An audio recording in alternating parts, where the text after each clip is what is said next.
Қайырлы күн, достар. Менің каналыма қош келдіңіздер. Бүгін сіздермен өте дәмді болып шығатын таңқурай қосылған сметаник пирогын дайындаймыз. Ең алдымен ұнымызға қамыр қопсытқышты және құмшекерді салып, араластырып дайындап аламыз. Үстінен бөлме температурасындағы сары майымызды салып, ұн мен майды біріктіре отырып крошка жасаймыз.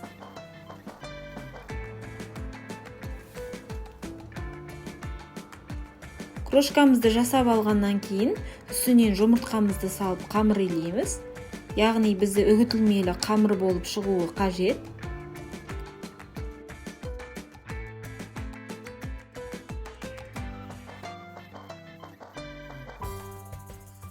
Пирогтың қамырын дайындап алдым. 26 диаметрлік формамызға бір келкі қылып жайғастырып шығамыз. Қамырларыңыз жұмсақтау болып кетсе, тоңазытқышқа қатырып алсаңыздар болады, немесе жабыстыру барысында ұн сеуіп отырып жабыстыру қажет. Шеттерін барлығын бір келкі қылып жабыстырып дайындап алдым. Енді үстінен салмасын құятын боламыз. Пирогымыздың салмасын дайындаймыз. Қаймағымызға құмшекер саламыз, ұнымызды саламыз, жұмыртқамызды саламыз және бір келкі қылып жақсылап араластырып дайындап аламыз.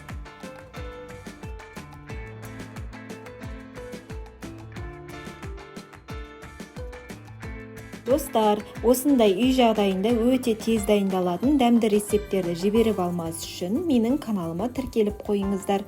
Видео ұнаса лайк басып, пікір қалдыруды ұмытпаңыздар. Алдыңғы видеода формамызға қамырымызды жабыстырып дайындап қойған едік.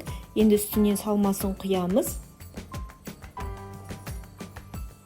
Салмамызды барлық жерде бір келкі болатындай етіп тегістеп жібереміз.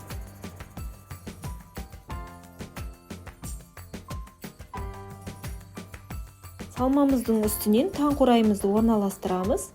Мейлінше жиі қылып молдау қылып салсаңыздар өте дәмді болады.